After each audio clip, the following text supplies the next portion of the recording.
Brilliance Audio presents Find Layla by Meg Elison. Performed by Jesse Valinsky. She thought about the woman in the commercial, and she scrubbed and smiled. The bubbles ran into her eyes. They stung and watered. But she didn't want to be a baby and cry about it. She worked it all the way through, and then lay back in the water to rinse it out. Her hair didn't fall down shiny and heavy and perfect for the camera.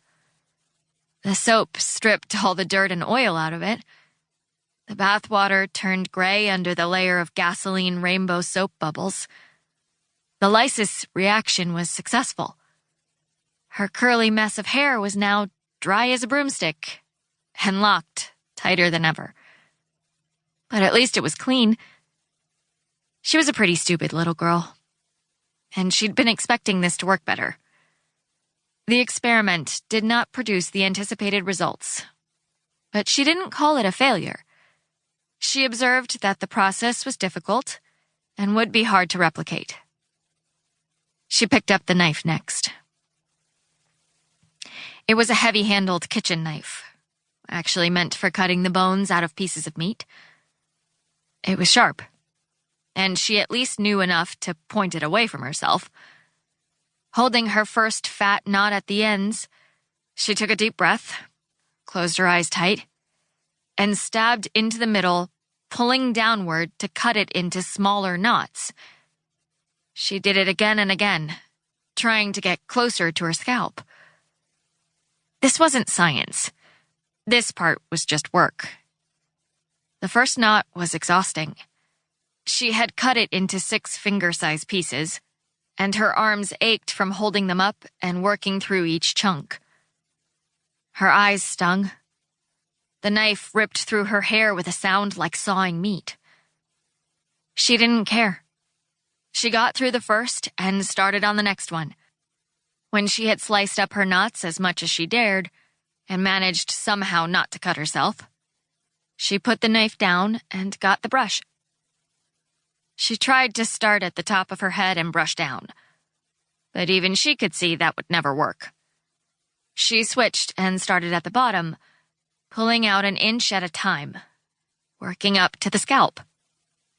Most of what was detangled from the locks fell out and caught in the bristles of the brush. Some of it went into the tub. A little bit stayed on her head. After a few locks, she had to yank out a small rug of hair from the brush so that it would keep working. These she laid on the floor beside the tub. They piled up wet and straggly, like something a cat would leave behind. The little girl wanted to stop. Her arms were tired. Her bathwater was cold. Her head and neck hurt all over. She did cry like a little baby, because it was all so hard. I wish I could tell her that's life. Life is hard and complicated and messy. Life is parasites that live in your gut and brilliant scientists teaching a gorilla to use sign language. Life is moths that drink tears and the flu virus and nothing you can control.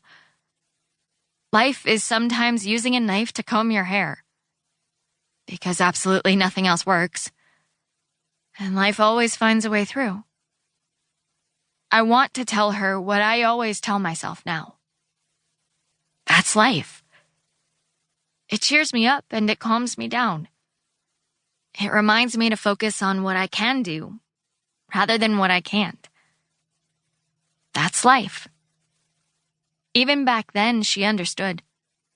She kept up the hard and painful work, and she got through it. After what seemed like forever, she had some awful, ragged, chopped-up curls still attached to her head. She could pull her brush all the way through it. It squeaked when she touched it, and it looked like the coat of a shelter dog. She didn't care. That was a successful experiment. That little moron sat there with her red eyes and her cold, dirty bathwater, brushing her hair slowly glancing bristles off her aching scalp, thinking that her hair was as soft and clean as the hair of a princess. I guess I can let her have a moment. But really? What an idiot. She's me. I did that. I'm not pretending she's not me. It's just that a lot has happened since then.